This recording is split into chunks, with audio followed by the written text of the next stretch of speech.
ಗುರುವೆ ನಿನ್ನ ಚರಣದಲ್ಲಿ ಶರಣು ಬಂದಿಹೆ, ಭವವ ಸುಲಭದಲ್ಲಿ ದಾಟಿಸೆಂದು ಬೇಡುವೆ. ಗುರುವೆ ಭವವ ಸುಲಭದಲ್ಲಿ ದಾಟಿಸೆಂದು ಬೇಡುವೆ. ಅರಿವಿಲ್ಲದೆ ಗೈದ ಕರ್ಮ ಮನ್ನಿಸೆನ್ನುವೆ, ಅರಿವ ದೀಪರದಯದೊಳಗೆ ಬೆಳಗಿಸೆನ್ನುವೆ, ದೀಪ ಬೆಳಗಿಸೆನ್ನುವೆ. ಗುರುವೆ ನಿನ್ನ ಚರಣದಲ್ಲಿ ಶರಣು ಬಂದಿಹೆ, ಭವವ ಸುಲಭದಲ್ಲಿ ದಾಟಿಸೆಂದು ಬೇಡುವೆ. ಎಷ್ಟು ಜನ್ಮ ಏನು ಕಥೆಯೋ ಅರಿಯೆನೊಂದನು, ಕಷ್ಟದಾಯಿ ಮನಕ್ಕೆ ಶಾಂತಿ ತುಂಬುತ್ತೆನ್ನನು. ಇಷ್ಟ ದೈವ ನೀನೆ ಎಂದು ಶರಣು ಬಂದೆನು, ಸ್ಪಷ್ಟಗೊಳಿಸಿ ಜ್ಞಾನ ಬೆಳಗಿ ರಕ್ಷಿಸೆನ್ನನು. ಗುರುವೆ ರಕ್ಷಿಸೆನ್ನನು. ಗುರುವೆ ನಿನ್ನ ಚರಣದಲ್ಲಿ ಶರಣು ಬಂದಿಹೆ, ಭವವ ಸುಲಭದಲ್ಲಿ ದಾಟಿಸೆಂದು ಬೇಡುವೆ. ಈ ಭವವ ಸುಲಭದಲ್ಲಿ ದಾಟಿಸೆಂದು ಬೇಡುವೆ. ಸ್ವಾನಂದದ ಗುರುಸ್ಮರಣೆಯೊಂದಿಗೆ ಎಲ್ಲರಿಗೂ ನಮಸ್ಕಾರ. ಶ್ರೀ ಶ್ರೀಧರ ಸ್ವಾಮಿಗಳ ಮಹಿಮಾ ವಿಶೇಷವನ್ನು ಕೆಲಮಟ್ಟಿಗಾದರೂ ಬಿಚ್ಚಿ ತೋರಿಸುವ ಅನೇಕ ಘಟನೆಗಳಲ್ಲಿ ತೀರ್ಥ ಮತ್ತು ಮಂತ್ರಾಕ್ಷತೆಯ ಪಾತ್ರ ಬಹಳ ದೊಡ್ಡದು. ಶ್ರೀಧರ ಸ್ವಾಮಿಗಳು ತನ್ನ ಅನುಗ್ರಹಪೂರ್ವಕ ಶಕ್ತಿಯನ್ನು ಅತೀರ್ಥ ಮತ್ತು ಮಂತ್ರಾಕ್ಷತೆಗಳಲ್ಲಿ ತುಂಬಿಟ್ಟು ಆರ್ತರನ್ನು ಮತ್ತು ಭಕ್ತರನ್ನು ರಕ್ಷಣೆ ಮಾಡ್ತಿದ್ರು ಅನ್ನೋ ಸಂಗತಿ ಈ ಶ್ರೀಧರರ ಲೀಲಾ ಮಹಿಮೆಗಳಲ್ಲಿ ನಮಗೆ ಕಂಡುಬರ್ತವೆ. ಈ ಹಿಂದಿನ ಸಂಚಿಕೆಗಳಲ್ಲಿ ಇಂಥದ್ದೇ 2 ಘಟನೆಗಳನ್ನು ವಿವರಿಸಿಯಾಗಿತ್ತು ಅಲ್ವಾ. ಹಾಗೆಯೇ ಗುರುಗಳ ಈ ಮಂತ್ರಾಕ್ಷತೆ ಹಲವರ ಬಾಳಿನಲ್ಲಿ ಅನುಗ್ರಹದ ಬೀಜವಾಗಿ ಸಮೃದ್ಧಿಯಿಂದ ಮೊಳೆತು ಅವರನ್ನು ದೊಡ್ಡ ಅಪಾಯಗಳಿಂದ ಪಾರು ಮಾಡಿ ಅವರಲ್ಲಿ ಅನನ್ಯ ಗುರುಭಕ್ತಿಯನ್ನು ಗಾಢವಾಗಿ ಬೆಳೆಸ್ತು ಅನ್ನೋ ವಿಷಯಗಳನ್ನು ಈ ಸಂಚಿಕೆಯಲ್ಲಿ ನೋಡೋಣ. ಗುರುಗಳೇ ನುಡಿದ ವಿವರ ಇದು. ಮಂತ್ರಾಕ್ಷತೆ ಅಂತಂದರೆ ಬರೀ ಅಕ್ಕಿ ಕಾಳುಗಳಲ್ಲ. ಗುರುಗಳಿಂದ ಅಭಿಮಂತ್ರಿತವಾದ ಈ ಮಂತ್ರಾಕ್ಷತೆಗಳಿಂದ ಶಿಷ್ಯರ ರಕ್ಷಣೆಯಾಗ್ತದೆ, ಶಿಷ್ಯರ ಬಯಕೆಗಳೆಲ್ಲವೂ ಈಡೇರ್ತವೆ ಎನ್ನುವಂಥದ್ದು. ಇದಕ್ಕೊಂದು ಉದಾಹರಣೆ ಅಂತಂದರೆ, ಗುರುಗಳು ವರದಳ್ಳಿಯಲ್ಲಿರುವಾಗ ಮಧ್ಯ ವಯಸ್ಸಿನ ಗುರುಭಕ್ತೆಯೊಬ್ಬರು ಗುರುಗಳ ಬಳಿಗೆ ಬರ್ತಾರೆ. ಆವಾಗ ಆಕೆಯ ಮಗ ಅಮೇರಿಕಕ್ಕೆ ಹೋಗುವನಿದ್ದ. ಒಂದೇ ಮಗ ಅವಳಿಗೆ.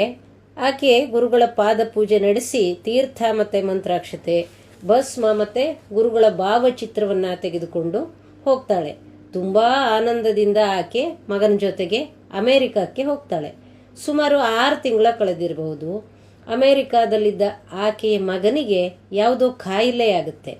ಆ ಕಾಯಿಲೆ ಏನು ಮಾಡಿದರೂ ಗುಣ ಆಗಲ್ಲ. ಅದು ಉಲ್ಬಣಿಸಿ ಆಸ್ಪತ್ರೆಗೆ ಸೇರಿಸಬೇಕಾಗಿ ಬರುತ್ತೆ. ಸದಾ ಮಗನ ಅಗತ್ಯದ ಸೇವೆಗಾಗಿ ಅಮೇರಿಕಾದ ನರ್ಸ್ ಒಬ್ಬಳನ್ನು ಈ ತಾಯಿ ಆಸ್ಪತ್ರೆಯಲ್ಲಿ ನೇಮಿಸಿದರೂ ಕೂಡ ಮಗನ ಮೇಲಿನ ಕಾಳಜಿಯಿಂದ ಈಕೆಯು ಪ್ರತಿದಿನ ಆಸ್ಪತ್ರೆಗೆ ಹೋಗಿ ಯೋಗಕ್ಷೇಮ ವಿಚಾರಿಸಿ ಬರ್ತಿದ್ಲು.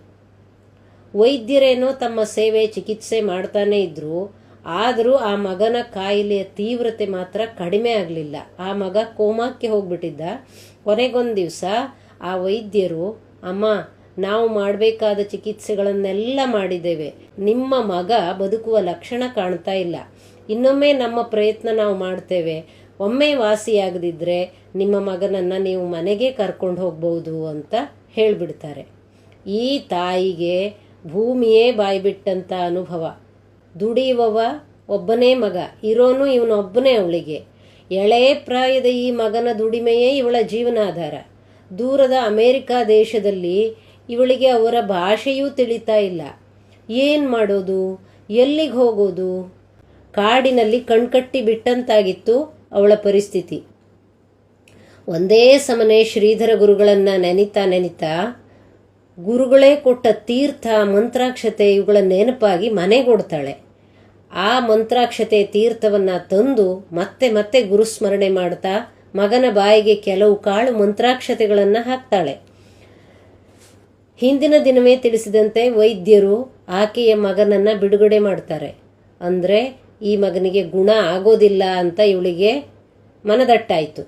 ಇನ್ನು ಅರ್ಧ ದಿನ ಮಾತ್ರ ಬದುಕುಳಿಯಬಹುದು, ಹಾಗಾಗಿ ಮನೆಗೆ ಕರ್ಕೊಂಡು ಹೋಗ್ಬಿಡಿ ಅಂತ ತುರ್ತು ವಾಹನ ಅಂದರೆ ಆಂಬ್ಯುಲೆನ್ಸನ್ನು ತರಿಸಿ ಆ ವಾಹನದ ಹತ್ತಿರ ತರುವಾಗ ಆ ನರ್ಸ್ಗೆ ಒಬ್ಬ ಗುರುಗಳು ಈ ಯುವಕನ ಹಿಂದೆ ನಿಂತು ಅಭಯ ಹಸ್ತದಿಂದ ಆಶೀರ್ವಾದ ಮಾಡ್ತಾ ಇರೋದು ಕಾಣುತ್ತೆ. ಆ ಕ್ಷಣಕ್ಕೆ ಆ ನರ್ಸ್ ಏನು ಮಾತಾಡೋದಿಲ್ಲ, ಆದರೆ ಆ ದೃಶ್ಯ ಆ ಯುವಕ ಮನೆ ತಲುಪುವ ತನಕವೂ ಮತ್ತೆ ಮತ್ತೆ ಆ ನರ್ಸಿಗೆ ಮಾತ್ರ ಕಂಡಿತು. ಅಷ್ಟೇ ಅಲ್ಲ, ಗುರುಗಳು ಆ ಯುವಕನನ್ನ ಸಾಂತ್ವನಗೊಳಿಸಿದಂತೆಯೂ ಅನುಭವಕ್ಕೆ ಬಂತು. ತನಗಾದ ಈ ಅನುಭವವನ್ನ ಮನೆಗೆ ಬಂದ ಮೇಲೆ ಆ ನರ್ಸ್ ಈ ಹುಡುಗನ ತಾಯಿಗೆ ತಿಳಿಸ್ತಾಳೆ. ಇವಳಿಗೆ ಆಶ್ಚರ್ಯ ಆಗುತ್ತೆ, ಆ ವ್ಯಕ್ತಿ ಹೇಗಿದ್ದಾರೆ ಅಂತ ಆ ತಾಯಿ ಕೇಳ್ತಾಳೆ. ತಲೆ ಬೋಳಾಗಿದೆ, ಹಣೆಯ ಮೇಲೆ 3 ಭಸ್ಮದ ರೇಖೆಗಳಿವೆ, ಕಾಲಿನಲ್ಲಿ ಮರದ ಚಪ್ಪಲಿ ಧರಿಸಿದ್ದಾರೆ, ಕೇಸರಿಯನ್ನ ಹೋಲುವಂಥ ಬಟ್ಟೆಯನ್ನ ಧರಿಸಿ ಒಂದನ್ನು ತಲೆಯ ಮೇಲೆ ಹೊದ್ದಿದ್ದಾರೆ. ನಿಮ್ಮ ಮಗನಿಗೆ ಅವರು ಆಶೀರ್ವಾದ ಮಾಡುವಂತೆ ಮತ್ತೆ ಮತ್ತೆ ಕೈಗಳನ್ನು ಮೇಲೆತ್ತಿ ಹೀಗೆ ಮಾಡ್ತಿದ್ರು ಅಂತ ಅಭಿನಯಿಸಿ ವಿವರವಾಗಿ ಆ ತಾಯಿಗೆ ಹೇಳ್ತಾಳೆ. ಆಗ ಆ ತಾಯಿ ಇದರನ್ನೆಲ್ಲ ಕೇಳಿ ಅವಳಿಗೆ ಗುರುಗಳ ನೆನಪಾಗುತ್ತೆ. ಅವರು ಶ್ರೀಧರ ಗುರುಗಳೇ ಸರಿ, ಇನ್ನೂ ಹೆದರಬೇಕಿಲ್ಲ ಅಂತ ಮಗನನ್ನ ಗಟ್ಟಿಯಾಗಿ ತಬ್ಕೊಂಡು ಒಂದೇ ಸಮನೆ ಗಳಗಳ ಹತ್ತು ಬಿಟ್ರು. ಇನ್ನು ತೊಂದರೆ ಇಲ್ಲ, ಗುರುಗಳು ಬಂದು ಆಶೀರ್ವಾದ ಮಾಡಿದ್ದಾರೆ, ಸಾಂತ್ವನ ಮಾಡಿದ್ದಾರೆ ಅಂದರೆ ತನ್ನ ಮಗ ಬದುಕಿ ಉಳಿತಾನೆ ಅಂತ ಹೇಳ್ತಾ ಶ್ರೀಧರರ ಚಿತ್ರ ಏನು ಮನೇಲಿತ್ತು, ಭಾವಚಿತ್ರ, ಅದನ್ನು ಆ ನರ್ಸಿಗೆ ತೋರಿಸ್ತಾರೆ. ಇವರೇನಾ ನೀವು ಕಂಡಿದ್ದು, ಹೀಗೆ ಇದ್ರ ನೀವು ಕಂಡಂಥ ವ್ಯಕ್ತಿ ಅಂತ ಅವಳು ಆ ನರ್ಸ್ ಹತ್ರ ಕೇಳಿದ್ದಕ್ಕೆ ಇವರನ್ನೇ ತಾನು ನೋಡಿದ್ದು ಅಂತ ಆ ನರ್ಸು ಆ ತಾಯಿಗೆ ಖಚಿತಪಡಿಸ್ತಾಳೆ. ಇನ್ನೇನು ತಾನೇ ಬೇಕು, ಗುರುಗಳ ಕೃಪಾಶೀರ್ವಾದದ ಬೆಂಬಲದಿಂದ ತನ್ನ ಬದುಕು, ತನ್ನ ಮಗನ ಬದುಕೆಲ್ಲ ಸಾರ್ಥಕವಾಯಿತು ಅಂತ ಮತ್ತೆ ಮತ್ತೆ ಶ್ರೀಧರ ಗುರುಗಳ ತೀರ್ಥ ಮತ್ತು ಭಸ್ಮ ಮಂತ್ರಾಕ್ಷತೆಗಳನ್ನು ಮೈಗೆಲ್ಲ ಹಾಕ್ತಾ ತೀರ್ಥ ಕುಡಿಸ್ತಾ ತನ್ನನ್ನು ತಾನೇ ಮರಿತಾಳೆ. ಆಶ್ಚರ್ಯ ಅಂತಂದರೆ ಅವಳ ಮಗ ಕೂಡ ಆ ದಿನದಿಂದ ದಿನಕ್ಕೆ ಆರೋಗ್ಯವನ್ನು ಪಡಿತಾ ಕೊನೆಗೆ ಸಂಪೂರ್ಣವಾಗಿ ಚೇತರಿಸಿಕೊಂಡು ಅವನ ಕೆಲಸಕ್ಕೂ ಕೂಡ ಹೋಗತೊಡಗ್ತಾನೆ. ಮುಂದಿನ ಕೆಲವು ತಿಂಗಳುಗಳ ನಂತರ ಭಾರತಕ್ಕೆ ಬಂದಾಗ, ಅಂದರೆ ಊರಿಗೆ ಬಂದಾಗ, ತನ್ನ ಸಂಬಂಧಿಕರಿಂದ ಈಗ ಶ್ರೀಧರ ಗುರುಗಳು ಎಲ್ಲಿದ್ದಾರೆ ಅಂತ ತಿಳಿದು ಗುರುಗಳ ಸಾನ್ನಿಧ್ಯಕ್ಕೆ ಬಂದು ತಾನು ಈ ರೀತಿ ಕಾಯಿಲೆಯಿಂದ ಸಂಕಟಪಟ್ಟಿದ್ದು, ಶ್ರೀಧರ ಗುರುಗಳ ಮಂತ್ರಾಕ್ಷತೆಗಳೇ ತನ್ನನ್ನು ಕಾಪಾಡಿದ್ದು ಎಲ್ಲವನ್ನು ಹೇಳಿಕೊಂಡು ಒಂದೇ ಸಮನೆ ಗುರುಗಳ ಸಾನ್ನಿಧ್ಯದಲ್ಲಿ ಆನಂದಾಶ್ರುಗಳನ್ನು ಸುರಿಸ್ತಾ ಆ ಹುಡುಗ ಗುರುಗಳ ಪಾದಕ್ಕೆ ನಮಸ್ಕಾರ ಮಾಡ್ತಾನೆ. ಇನ್ನು ಮುಂದೆ ತನ್ನನ್ನು ಕಾಪಾಡುವವರು ಯಾರು ಅನ್ನುವಂಥ ಪ್ರಶ್ನೆಯೇ ಇಲ್ಲ, ಗುರುವೇ ನೀವೇ ನನ್ನನ್ನು ಕಾಪಾಡ್ತೀರಿ, ಹಾಗಾಗಿ ಎಲ್ಲೇ ಇದ್ದರೂ ನನಗೆ ಯಾವ ಭಯವೂ ಇಲ್ಲ ಅಂತ ನಮಸ್ಕಾರ ಮಾಡಿ ಮತ್ತೆ ಅವನು ತನ್ನ ಕೆಲಸಕ್ಕಾಗಿ ಅಮೇರಿಕಕ್ಕೆ ತೆರಳ್ತಾನೆ. ಈ ಮಂತ್ರಾಕ್ಷತೆಯ ಮಹಿಮೆಯನ್ನು ಹೇಳುವಂಥ ಇನ್ನೊಂದು ಘಟನೆಯನ್ನು ನೋಡೋಣ. ಶ್ರೀಧರ ಸ್ವಾಮಿಗಳಿಗೆ ಕರ್ನಾಟಕಕ್ಕಿಂತ ಹೆಚ್ಚು ಜನ ಭಕ್ತರು ಮಹಾರಾಷ್ಟ್ರದಲ್ಲಿದ್ದರು. ಅಂತಹ ಒಬ್ಬ ಮರಾಠಿ ಭಕ್ತನಾದ ಮಧು ಮುಳೆ ಅನ್ನೋ ವ್ಯಕ್ತಿಯ ಬದುಕಿನಲ್ಲಿ ನಡೆದಂಥ ಘಟನೆ ಇದು. ಈ ಮಧು ಅವರು ಒಂದು ನಿಯಮವನ್ನು ನಿತ್ಯ ಪಾಲಿಸ್ತಾ ಇದ್ರು. ಶ್ರೀಧರ ಸ್ವಾಮಿಗಳ ತೀರ್ಥ ಮತ್ತು ಮಂತ್ರಾಕ್ಷತೆ ಸ್ವೀಕರಿಸಿದ ಹೊರತು ಅವರು ಎಲ್ಲೂ ಹೋಗ್ತಾ ಇರಲಿಲ್ಲ. ಒಂದ್ಸಲ ಅವರಿಗೆ ಬೇರೆ ಊರಿಗೆ ಕೆಲಸದ ಸಲುವಾಗಿ ಹೋಗೋ ಪ್ರಸಂಗ ಬಂತು. ಎಂದಿನಂತೆ ಇವರು ಗುರುಗಳ ತೀರ್ಥ ಮಂತ್ರಾಕ್ಷತೆಯನ್ನು ಭಕ್ತಿಯಿಂದ ಸ್ವೀಕರಿಸಿ ಗುರುಗಳಿಗೆ ತನ್ನ ರಕ್ಷಣೆಯ ಭಾರವನ್ನು ವಹಿಸಿ ಮತ್ತೆ ತಮ್ಮ ಕೆಲಸಕ್ಕೆ ಹೊರಟರು. ಗವರ್ಮೆಂಟ್ ಬಸ್ನಲ್ಲಿ ಅವರು ಪ್ರಯಾಣ ಮಾಡ್ತಾ ಇದ್ರು. ಬಸ್ನ ಬಲಭಾಗದ ಸೀಟಿನ ಕಿಟಕಿ ಬಳಿ ಅವರು ಕುಳಿತಿದ್ರು. ಬಸ್ಸು ಸಿನ್ನರ್ ಘಾಟ್ ಹತ್ತುತ್ತಾ ಇತ್ತು. ಹಾಗೆ ಘಟ್ಟ ಹತ್ತುತ್ತಾ ಇರುವಾಗಲೇ ಬಸ್ಸಿನ ಚಕ್ರ ಬಲಬದಿಯಿಂದ ಕೆಳಗೆ ಜಾರ್ತಾ ಇರೋದು ಮಧು ಅವರಿಗೆ ಕಾಣಿಸ್ತು. ನೋಡ್ತಾ ನೋಡ್ತಾ ಇರುವಂತೆ ಗಾಡಿ ಬಲಬದಿಗೆ ಪಲ್ಟಿ ಹೊಡಿತು. ಏನಾಯಿತು ಅನ್ನೋದೇ ಕೆಲವು ಕ್ಷಣ ಗೊತ್ತಾಗಲಿಲ್ಲ. ಒಮ್ಮೆಲೆ ಆ ಸ್ಥಳದಲ್ಲಿ ಕೂಗಾಟ, ಕಿರುಚಾಟ, ಚೀರಾಟ, ನರಳಾಟದಿಂದ ತುಂಬೋಯ್ತು. ಬಸ್ನಲ್ಲಿದ್ದ 2-3 ಜನರಿಗೆ ಮಾರಣಾಂತಿಕ ಗಾಯಗಳಾಗಿದ್ವು. ಬಹಳಷ್ಟು ಜನರಿಗೆ ಅನೇಕ ಗಂಭೀರ ಗಾಯಗಳಾಗಿದ್ವು. ಒಟ್ಟಿನಲ್ಲಿ ಬಸ್ನಲ್ಲಿದ್ದ ಎಲ್ಲರಿಗೂ, ಕಂಡಕ್ಟ್ರು, ಡ್ರೈವರು ಎಲ್ಲರೂ ಸೇರಿದಂತೆ ಹಲವು ಚಿಕ್ಕ ಹಲವು ದೊಡ್ಡ ಗಾಯಗಳಾಗಿ ತುಂಬೋಗಿದ್ವು. ಆಶ್ಚರ್ಯಕರವಾದ ಸಂಗತಿ ಅಂತಂದರೆ, ಈ ಬಸ್ನ ಬಲಬದಿಯ ಕಿಟಕಿಯ ಬಳಿ ಕುಳಿತಿದ್ದಂಥ ಈ ಮಧು ಅವರಿಗೆ ಬಲಗಡೆಯಿಂದಲೇ ಬಸ್ ಬಿದ್ದರು, ಏನೇನೂ ಆಗಿರಲಿಲ್ಲ. ಒಂದು ಗಾಜಿನ ಚೂರು ಸಹಿತ ಅವರಿಗೆ ತಾಗಿರಲಿಲ್ಲ. ಶ್ರೀಧರ ಗುರುಗಳಿಗೆ ಅವರು ತನ್ನ ರಕ್ಷಣೆಯ ಭಾರವನ್ನು ವಹಿಸಿದ್ರಲ್ಲ. ತಕ್ಷಣ ಈ ಮಧು ಅವರು ಆ ಗಾಡಿಯಿಂದ ಹೇಗೋ ಹೊರಬಿದ್ದು ಅಲ್ಲಿ ಗಾಯಗೊಂಡಂಥ ಎಲ್ಲರನ್ನೂ ಒಬ್ಬೊಬ್ಬರಾಗಿ ಹೊರಗೆ ತೆಗಿತಾರೆ ಮತ್ತು ಸಂಬಂಧಪಟ್ಟ ಕ್ರಮಗಳನ್ನು ಕೈಗೊಳ್ತಾರೆ. ಈ ಘಟನೆಯಿಂದ ಗುರುಗಳ ತೀರ್ಥ ಮಂತ್ರಾಕ್ಷತೆಯ ಪ್ರಭಾವ ಏನು, ಎಂತಹ ಅಪಾಯದಿಂದಲೂ ಅದು ಹೇಗೆ ಭಕ್ತರನ್ನು ರಕ್ಷಿಸುತ್ತೆ ಅನ್ನೋದಾಗಿ ನನಗೆ ಪ್ರತ್ಯಕ್ಷ ಅನುಭವವಾಯಿತು ಅಂತ ಅವರು ತನ್ನ ಅನುಭವವನ್ನು ಹೇಳ್ಕೋತಾರೆ. ಇನ್ನೊಂದು ಘಟನೆ ಅಂತಂದರೆ, ಮಹಾರಾಷ್ಟ್ರದ ಸಾಂಗ್ಲಿಯ ಭಕ್ತರಾದ ಮೀನಾ ಅನ್ನುವರು ವರದಳ್ಳಿಯಿಂದ ಶ್ರೀಧರ ಸ್ವಾಮಿಗಳು ಅನುಗ್ರಹಿಸಿದ ಮಂತ್ರಾಕ್ಷತೆಯನ್ನು ತನ್ನ ಸ್ನೇಹಿತೆ ಯಮುತಾಯಿ ದೇವದರನ್ನವರಿಗೂ ಕೊಟ್ಟಿರ್ತಾರೆ.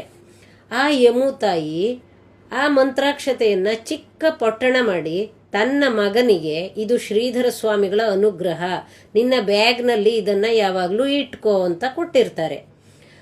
ಆಗ ಅವರ ಮಗ ಕಲ್ಕತ್ತಾದಲ್ಲಿ ಕೆಲಸ ಮಾಡ್ತಿದ್ದ. ತಾಯಿ ಕೊಟ್ಟಿದ್ದಂಥ ಆ ಮಂತ್ರಾಕ್ಷತೆಯ ಚಿಕ್ಕ ಪೊಟ್ಟಣವನ್ನು ಅವನು ಯಾವಾಗಲೂ ಬ್ಯಾಗಲ್ಲೇ ಇಟ್ಕೊಂಡಿದ್ದ. ಸುಮಾರು 2 ವರ್ಷಗಳ ಮೇಲೆ ಅವನಿಗೆ ಕಲ್ಕತ್ತಾದಿಂದ ಅಮರಾವತಿಗೆ ವರ್ಗವಾಗುತ್ತೆ. ಹಾಗಾಗಿ ಅಮರಾವತಿಯ ಕಡೆ ಅವನು ಕಲ್ಕತ್ತಾ ಮೇಲ್ಗಾಡಿಯಲ್ಲಿ ಹೊರಟಿರ್ತಾನೆ. ಅವನು ಹೊರಟಿದ್ದ ಆ ಕಲ್ಕತ್ತಾ ಮೇಲ್ ರೈಲ್ವೆ ಭೀಕರ ಅಪಘಾತಕ್ಕೊಳಗಾಯಿತು. ಆ ರೈಲಿನಲ್ಲಿದ್ದಂಥ ಉಳಿದವರಿಗೆಲ್ಲ ಈ ಅಪಘಾತದಿಂದ ತೊಂದರೆ ಆದರೂ ಈ ಯಮುತಾಯಿಯ ಮಗನಿಗೆ ಮಾತ್ರ ಏನೂ ಆಗದೆ ಸುರಕ್ಷಿತವಾಗಿ ಉಳಿದಿದ್ದ. ಆಮೇಲೆ ಅವನು ತನ್ನ ತಾಯಿಗೆ ಒಂದು ಪತ್ರ ಬರೀತಾನೆ. ಆಯಿ, ನೀನು ಕೊಟ್ಟ ಶ್ರೀಧರ ಸ್ವಾಮಿಗಳ ಮಂತ್ರಾಕ್ಷತೆ ನನ್ನ ಬ್ಯಾಗಿನಲ್ಲೇ ಇದ್ದು ಆ ಗುರುವಿನ ಅನುಗ್ರಹದಿಂದ ಇದು ನನ್ನನ್ನು ಪ್ರಾಣಾಪಾಯದಿಂದ ಕಾಪಾಡ್ತು. ಹಾಗಾಗಿಯೇ ಈಗ ನಿನಗೆ ನಾನು ಪತ್ರ ಬರೀಲಿಕ್ಕಾಗಿದ್ದು, ನನ್ನ ಕ್ಷೇಮ ಸಮಾಚಾರ ತಿಳಿಸುವ ಸ್ಥಿತಿಯಲ್ಲಿದ್ದಿದ್ದು ಅಂತ ನಾನು ಯೋಚಿಸ್ತಾ ಇದ್ದೇನೆ. ಇಲ್ದಿದ್ರೆ ಆ ಅಪಘಾತದ ಪರಿಣಾಮ ಏನಾಗ್ತಿತ್ತೋ ಗೊತ್ತಿಲ್ಲ ಅಂತ ಪತ್ರದಲ್ಲಿ ತಿಳಿಸಿ ತನ್ನ ತಾಯಿಗೆ ಹಾಗೂ ಶ್ರೀಧರ ಸ್ವಾಮಿಗಳಿಗೆ ಧನ್ಯವಾದವನ್ನು ತಿಳಿಸಿರ್ತಾರೆ. ಆಮೇಲೆ ಅವರು ಹಂಗೇರಿಗೆ ಕೆಲಸದ ನಿಮಿತ್ತ ಹೋಗಿ ವಾಸವಿರ್ತಾರೆ.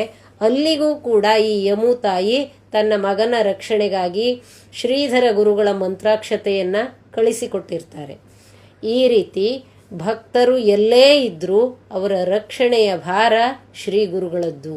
ತನ್ನ ಮಂತ್ರಾಕ್ಷತೆಯ ಮೂಲಕ ಅವರು ಈ ರೀತಿ ರಕ್ಷಣೆ ಮಾಡಿ ಅನುಗ್ರಹಿಸ್ತಲೇ ಇರ್ತಾರೆ ಅನ್ನೋದನ್ನು ನಾವು ತಿಳ್ಕೋಬಹುದು.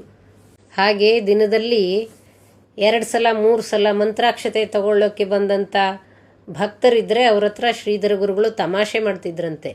ಏನೋ ತಮ್ಮ, ಮಂತ್ರಾಕ್ಷತೆಯನ್ನು ತಗೊಂಡೋಗಿ ಅನ್ನ ಮಾಡ್ತೀಯಾ ಅಂತ. ಏನೇ ಇರಲಿ, ಶ್ರೀಧರ ಗುರುಗಳ ಮಂತ್ರಾಕ್ಷತೆ ಅಂದಿಗೂ ಹಾಗೂ ಇಂದಿಗೂ ಅದೇ ರೀತಿ ಭಕ್ತರ ರಕ್ಷಣೆಯನ್ನು ನಿರಂತರವಾಗಿ ಮಾಡ್ತಾನೇ ಇದೆ ಅನ್ನೋದಂತೂ ಸತ್ಯ. ಇವತ್ತಿನ ಈ ಸಂಚಿಕೆಯ ಮೊದಲ ಘಟನೆ ಶ್ರೀಧರ ಶರ್ಮಾ ಅವರ ಶ್ರೀಧರ ಸ್ಮರಣೆಯಲ್ಲಿನ ಉಲ್ಲೇಖವಾದರೆ, ಕೊನೆಯ 2 ಪ್ರಸಂಗಗಳು ಶ್ರೀಮತಿ ಪ್ರಭಾ ಭಟ್ ಪುಣ ಅವರ ಆ ದಿನಗಳು ಕಳೆದವು ಅನ್ನೋ ಪುಸ್ತಕದಲ್ಲಿ ದಾಖಲಾಗಿರುವಂಥ ಸಂಗತಿ. ಹಾಗಾಗಿ ಈ ಲೇಖಕರಿಬ್ಬರಿಗೂ ಕೂಡ ನನ್ನ ಹೃತ್ಪೂರ್ವಕವಾದಂಥ ಧನ್ಯವಾದಗಳು. ಈ ಗುರು ಮಹಿಮೆಯ ಸಂಚಿಕೆ ನಿಮ್ಮ ಹೃದಯಕ್ಕೆ ಮುಟ್ಟಿದರೆ ಈ ಸಂಚಿಕೆಗಳಿಗೆ ಕೇಳುಗರು ದಯವಿಟ್ಟು ಲೈಕ್ ಕೊಡಿ.